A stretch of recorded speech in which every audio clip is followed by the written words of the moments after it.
é o que acontece. Como, por exemplo, a desatenção, dificuldade com memorização, memória de trabalho. O que é memória de trabalho? Associar os seus conhecimentos passados com o que você está aprendendo agora, fazer essa junção, né? Impulsividade em agir e falar. A desatenção, que é muito presente mesmo, a dificuldade em você ter uma aderência, uma atenção, uma retenção em assuntos que não sejam necessariamente interessantes para você. Para você, que é aquela coisa, eu posso gostar do assunto demais e você não, e um assunto que você gosta eu não gosto também. Então, tudo isso gera uma série de consequências, são traços que geram uma série de consequências e que impactam a vida do indivíduo. E aí muitas pessoas se perguntam, mas eu tenho isso aqui, então eu tenho um pouquinho de TDAH? Negativo. As pessoas não podem esquecer que o TDAH ele é um transtorno que você tem... são fatos, são... Como é que eu posso dizer? São sintomas humanos. Ou seja, tudo que o TDAH sente, qualquer outra pessoa pode sentir. Um esquecimento, uma dificuldade de reter a atenção, uma dificuldade com a manutenção da atenção sustentada, uma dificuldade em realizar e cadenciar atividades com mais de determinado número de etapas, mais de 3 etapas, você já começa a se perder, e aí você, de repente, abandona tudo. Todo mundo está passivo de acontecer isso. Uma procrastinação também já vai falar sobre isso, que isso tem muito a ver com a energia mental, a energia desprendida mentalmente para você executar.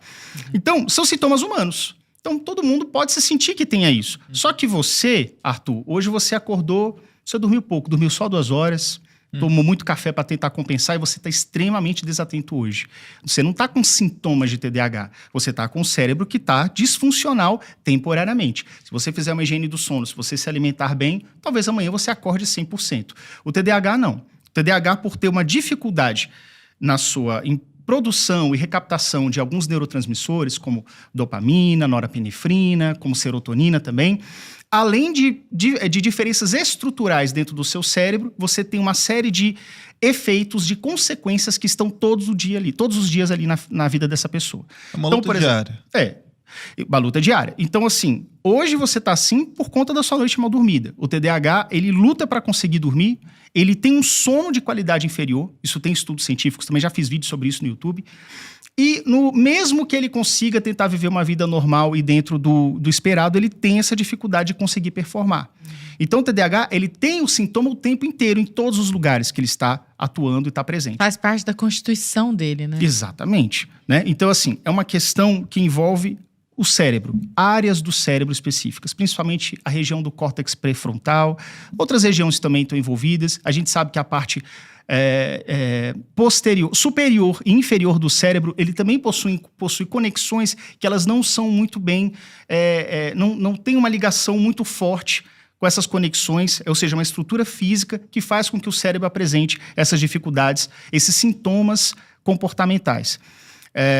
Enfim, e aí você tem diversos mecanismos para conseguir fazer com que essa mente seja mais produtiva, mesmo que dificilmente você consiga alcançar a plenitude como alguém que seja neurotípico, por exemplo. Neurotípico a gente fala aquela pessoa que é padrão, que não teria nenhuma patologia ou transtorno. Sim, mas você está falando, por exemplo, de uma questão mental, não é? Isso é algo que nasce com a pessoa? Isso é genético? Sim, o TDAH, ele tem a sua causa genética. Então, assim, a pessoa que tem TDAH, o TDAH corretamente diagnosticado, que a gente vai falar sobre isso, tem que ter a sua genética envolvida nisso. Já se sabe que existem 4 genes, que ainda não fecharam os estudos, mas tem 4 genes ali que estão sendo mapeados, que fazem parte da estrutura, do genótipo da pessoa que tem o TDAH e nasce com aquilo. Esse é o primeiro ponto. A causa, ela tem uma origem genética. Agora, o que pode fazer com que desencadeie os sintomas em maior ou menor intensidade? É justamente o ambiente onde essa pessoa está inserida. Então, aquela é chamada hipergenética, que é como vai se manifestar os sintomas, né, o que está programado através dessa genética, de acordo com o seu ambiente. Então, por exemplo, existem estudos que falam sobre isso, vou dar um exemplo rápido aqui. Se você tem uma criança que cresce num lar e essa criança tem o TDAH, né, devidamente diagnosticado, com a questão genética envolvida, né, ele nasce com esse gene, se ela tiver num lar que é desestruturado, onde ela se sente culpada pelos problemas que acontecem, onde toda hora está alguém chamando a atenção dela, está brigando com ela, está se sentindo inferior para baixo, os sintomas do TDAH tendem a aflorar muito mais. Se você está num lar que desde pequenininho você entende que aquela criança ela tem o gene do TDAH, mas você molda o seu ambiente de forma que ela consiga se desenvolver melhor, que ela tenha uma dificuldade na escrita, na leitura, mas você já faz desde o comecinho da alfabetização todo um tratamento diferenciado para que ela consiga se desenvolver, às vezes até no tempo comum, no tempo padrão das outras crianças. Tudo isso envolvido faz com que ela possa passar batido pelo TDAH. Post-it, aplicativo, lista de tarefas, agenda. Você já tentou de tudo, mas parece que nada consegue organizar sua vida, certo? É porque pouco importa a ferramenta se você não se conhecer ou saber como aplicar de um jeito que funcione para você. Desenvolvi um método que me ajudou muito e hoje sou bem mais produtivo. Confere no primeiro link da descrição. Ela pode ter o transtorno, mas não tá o tempo todo influenciando ali no dia a dia dela. Então não é só uma questão assim, nasceu com transtorno, né? Nasceu com gene, você vai manifestar com a mesma intensidade. Se tivesse, no caso do estudo, né? Se você tem uma mesma pessoa que cresce em ambientes diferentes e se desenvolve em ambientes diferentes, você tem também o TDAH se manifestando em intensidades diferentes também. Mas é hereditário? Como ele falou a respeito de ser genético, né? De nascer com isso. Eu queria saber se então, sei lá, se eu tenho TDAH, se meu filho, minha filha vai ter. Tem chance de ter, sim. Tem chance de ter. Inclusive, ele é hereditário, né? E não necessariamente passa pelos pais. Pode vir dos avós, por exemplo. Né? Então, isso realmente acontece. Existe a prevalência mundial, entre 3% a 7% da população mundial que teria o TDAH. E ele é hereditário, passa de pai para filho, ou dos avós para os netos, e pode atuar ali com certeza. Por exemplo, eu tenho uma filha, né, que ela tem 5 meses, ela é meio agitadinha, mas não dá para saber ainda se ela tem o transtorno. Tem que esperar mais alguns anos para saber, né? Mas, de toda forma, eu já estou me prevenindo. Então, assim, essa prevenção, inclusive, ela pode vir de qualquer família, né? Se você tem uma leve suspeita, ou você tem, poxa, eu tenho um sobrinho que tem isso, tem uma perninha genética lá em cima encontrando vocês na árvore genealógica. Então, é interessante que você já fique atento e já comece a fazer todo um manejo diferenciado com essa criança para que ela consiga se desenvolver da maneira mais plena possível, né? E o que, na verdade, assim, eu acho que é até salutar esse tipo de manejo mais humanizado, prestando atenção mais nas necessidades específicas da criança, independente do gene que ela tenha, né? É muito importante para quem tem TDAH, mas também para as crianças neurotípicas, esse tipo de manejo diferenciado pode ser a diferença para ela ter uma vida muito mais tranquila também. Olhando para a criança por quem ela é, né? Com as suas características individuais, seu desenvolvimento próprio. Exato. Yuri, você falou em algum momento da sua resposta, se for corretamente diagnosticado. Como que você vê esse cenário hoje de diagnóstico de TDAH no Brasil e no mundo? Você acha que as pessoas... esse diagnóstico é um diagnóstico médico, né? Tem que ser feito pelo médico? Sim, também. E como que estão? Os médicos estão preparados para fazer esse tipo de reconhecimento hoje? Como que é? Vamos lá. Isso aí, senta que lá vem a história. O que acontece? Polêmico. Polêmico. O que acontece? Sim e não. Os médicos, eles têm acesso a ferramentas que conseguem, se eles souberem usar essas ferramentas, chegar a um diagnóstico muito próximo. Objetivo, então. Objetivo. Não é assim, eu tô achando que pode ser, não. Não, é objetivo. Se quiser me dar só um golinho aqui também, um pouco, porque eu tomo café frio, pessoal, não repare. Então, já começou errado, né? O pessoal de casa, o pessoal no chat já deve estar espumando pra a única pessoa que veio nesse programa que toma um café frio, né? Vamos lá. Ele vai ficar sintoma de quem tem TDAH? Talvez. No final desse programa você vai descobrir, hein? Os estudos estão avançando nesse ponto. Mas o que acontece? Voltando.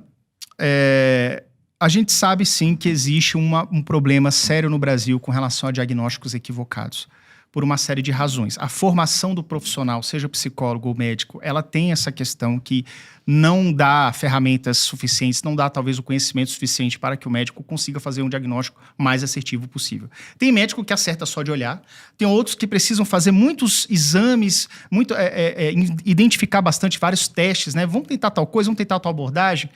E aí, o que acontece geralmente é o seguinte, crianças que têm o autismo, nível de suporte 1, que é o antigamente conhecido como autismo leve, que às vezes você quase nem percebe, né, que tem os sinais, passa como TDAH. Começa a ser medicada como TDAH, mas não tem nenhum benefício, não responde bem à medicação e ao tratamento, vai capengando e lá na frente, com 15, 20, 25 anos, descobre que na verdade ela tinha autismo e não tinha o TDAH. Outro exemplo também é o DPAC, né? É o TPAC, que é o transtorno de processamento auditivo central. que é aquela criança que ela escuta, ela tem um aparelho auditivo perfeito, você fala com ela, de vez em quando ela fala, hã? O quê? Tipo, você não tá me ouvindo? Mas não é ouvir, é porque não processa perfeitamente aquilo. Então, ela é vista como desatenta. Pergunta o quê, você fala, não ouve. Embora o TDAH também possa estar viajando aí e pode não responder. Mas veja que existem nuances que faz com que transtornos que tenham comportamentos levemente semelhantes, como, por exemplo, bipolaridade, o TAG, transtorno de ansiedade generalizada, o TPAC, o autismo também tem algumas estereotipia, algumas coisas que podem estar confundido com o TDAH, faz com que, se você não tiver um médico bastante preparado, você pode sim ter um diagnóstico equivocado. E isso gera uma série de problemas, porque quando o especialista ele dá um diagnóstico equivocado, o paciente está perdendo tempo. Porque ele vai ficar 1 ano, 2, às vezes até 5 anos fazendo um tratamento que não era aquilo. Né? Digamos que ele tivesse uma bipolaridade, né? Que só vai descobrir depois. E aí o tratamento, o diagnóstico, ele é feito o seguinte. O paciente ele vai no médico, no neurologista ou psiquiatra, tá? Pode ser os dois. É feito ali uma avaliação do médico. Geralmente ele passa para uma neuropsicóloga para ajudar a fechar o laudo. E essa neuropsicóloga ela faz ali o laudo dela ou a hipótese diagnóstica dela.